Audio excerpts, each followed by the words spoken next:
عقل مند فقیر۔ سوداگر فقیر کے بتائے ہوئے راستے پر گئے اور انہیں اپنا کھویا ہوا اونٹ مل گیا۔ ایک مرتبہ ایک فقیر کسی میدان سے گزر رہا تھا۔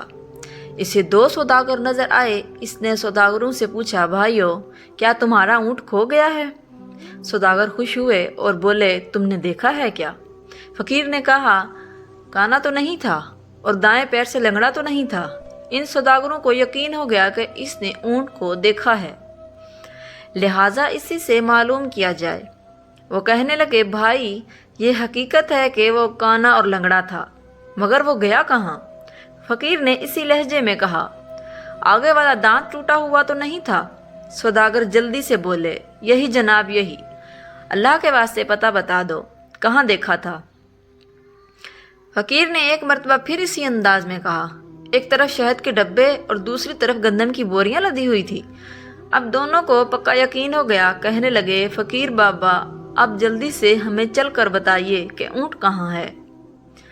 فقیر نے کہا، بھائی، اگر سچ پوچھو تو نہ میں نے تمہارے اونٹ کو دیکھا ہے اور نہ اس کے بارے میں سنا ہے۔ میں ابھی تم دونوں سے سن رہا ہوں کہ تمہارا اونٹ کھو گیا ہے۔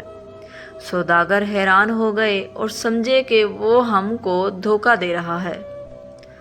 دھمکی دے کر کہنے لگے، اسی اونٹ پر دوسرے سامان کے ساتھ ہمارے جواہرات بھی رکھے ہوئے ہیں۔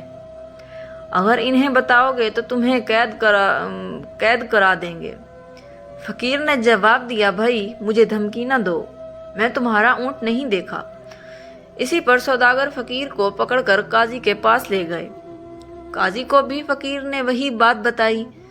جب تم نے اونٹ دیکھا ہی نہیں تو اس کے بارے میں اتنی صحیح باتیں کیوں کر بتا رہے ہو؟ قاضی نے تعجب سے پوچھا۔ فقیر نے مسکرا کر کہا، قاضی صاحب، آپ میری بات سن کر آپ ضرور شک میں مبتلا ہوں گے، لیکن میں اب آپ کو حقیقت بتاتا ہوں۔ جب میں گھر سے نکلتا ہوں تو آنکھیں کھلی رکھتا ہوں۔ آج صبح میں ایک جگہ سے گزرا تو میں نے دیکھا کہ ایک اونٹ کے پیروں کے نشان تو موجود ہیں، لیکن کسی آدمی کے پیروں کے نشان نہیں ہیں، جس سے میں سمجھا کہ یہ اونٹ رسی توڑا کر بھاگا ہے۔ پھر دیکھا تو ایک پاؤں کے نشان تھے ہی نہیں، اسی سے معلوم ہوا کہ وہ لنگڑا ہے۔ پھر کیا دیکھتا ہوں کہ راستے کے ایک طرف گھاس چرنے کے نشان ہیں، جس سے معلوم ہوتا ہے کہ وہ کانا ہے۔